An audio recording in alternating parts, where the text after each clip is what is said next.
Okay, so right now I'm going to do the square root of 72 as another example of this, okay? So the first thing we're going to do is we're going to make our factor tree for 72. So I have 72. I ask myself, what two numbers can multiply to give me 72? Well, this number might be a little bit large, so what I'm going to do is I'm going to divide 2 into 72. Now, I know that 72 is divisible by 2 because the last number is even, okay?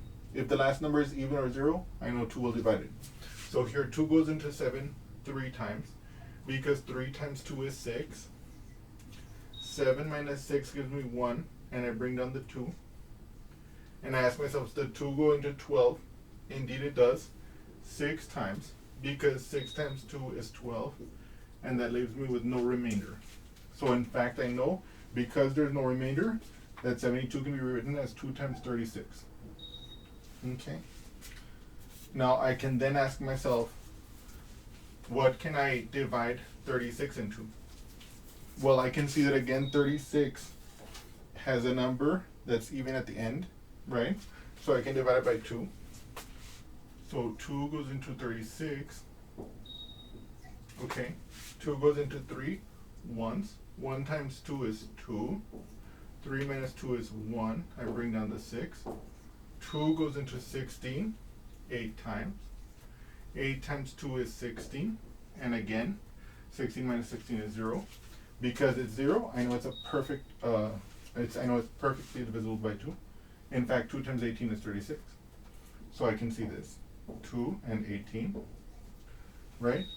And then here, 18 is 2 times 9, and 9 is 3 times 3. Okay?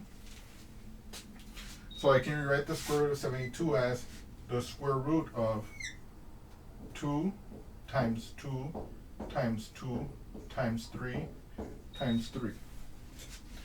Now I have a pair of 2's and I have a pair of 3's. For this pair of 2's, I can pull out 1 2 on the outside of the square root. And for this pair of 3's, I can pull out 1 3 outside the square root. I left on the inside the 2 that's by itself, like this. Then, finally, 2 times 3 is 6. And I bring down the square root of 2. Therefore, the square root of 72 is 6 square root of 2. There you go.